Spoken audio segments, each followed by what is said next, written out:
السلام عليكم ورحمة الله وبركاته. من المرتقب أن يمهد قانون الجنسية الجديد في ألمانيا الذي ينتظر أن يدخل حيز التنفيذ الخميس المقبل لتجنيس العديد من المهاجرين في هذا البلد الأوروبي، من ضمنهم المهاجرون المغاربة، خاصة في ظل التعديلات التي جاء بها القانون الجديد على غرار تخفيض مدة الإقامة المطلوبة للتقدم للحصول على الجنسية من 8 سنوات إلى 5 سنوات، بل وإلى 3 سنوات فقط في بعض الحالات، إضافة إلى إعفاء فئات معينة من شرط اجتياز اختبار اللغة على غرار فئة العمال الذي هاجروا إلى ألمانيا في فترات سابقة. وفي وقت يؤكد فيه مهتمون أن خطة إصلاح قانون الجنسية الألماني لتسهيل عملية تجنيس المهاجرين المقيمين بطريقة قانونية في هذا البلد العضو في الاتحاد الأوروبي تأتي في إطار محاولة سد الخصاص الذي تعاني منه ألمانيا على مستوى اليد العاملة. يؤكد آخرون أن الخطة تنطوي أيضا على أبعاد انتخابية وسياسية تروم،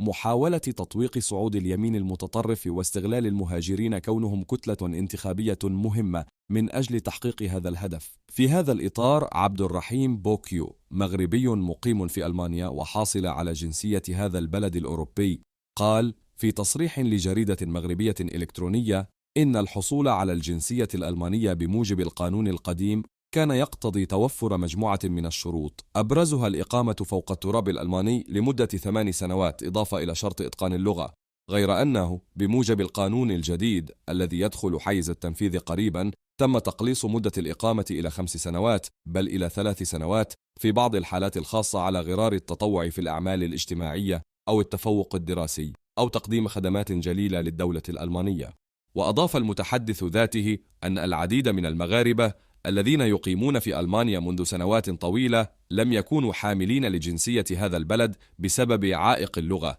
إذ يشترط التوفر على شهادة معينة للتقدم للحصول على الجنسية، لكن هذا الشرط تم التخفيف منه بالنسبة للجيل من العمال الذين توافدوا على ألمانيا في فترة الستينيات وما تلاها، وكذا ذويهم، باشتراط إجادة التواصل فقط بهذه اللغة دون مشاكل، وهو ما من شأنه أن يمكن العديد من المغاربة من الحصول على الجنسية. وسجل أن المغرب كان وما زال من الدول التي يحق لمواطنيها المقيمين في ألمانيا أن يحتفظوا بجنسيتهم الأصلية ويحصلوا في الوقت على جنسية هذا البلد الأوروبي، عكس بعض الدول الأخرى التي لا يحق لمواطنيها ذلك، وهو ما يحول دون تجنيسهم، مشيرا إلى أن التعديل الذي سيطال قانون الجنسية يجد له تفسيرا في حاجة ألمانيا إلى العمال أمام النقص الحاد الذي تواجهه خاصة في بعض المجالات، مشددا في الوقت ذاته على أن تقليص مدة الإقامة المشترطة للتجنيس سيشكل عامل جذب بالنسبة للعمالة المهرة المغربية، وبالتالي خلق تنافس على هذا المستوى مع بعض الدول الأوروبية الأخرى.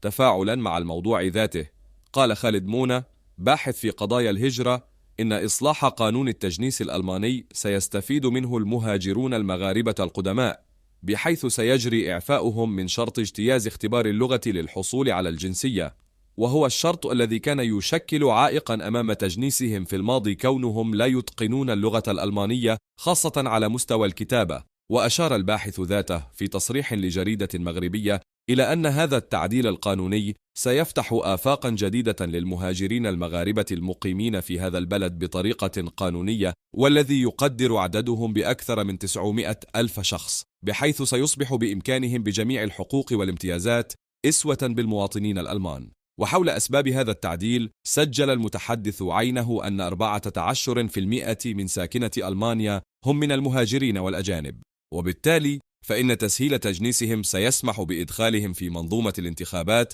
من أجل تغيير البنية الانتخابية السياسية في ألمانيا، خاصة مع صعود اليمين المتطرف في أوروبا. وبالتالي فإن هذا المشروع يروم الحد من تمدد وصعود اليمين المتطرف في هذا البلد. وفي النهاية شاركونا رأيكم حول هذا الموضوع، ولا تنسوا الاشتراك في قناتنا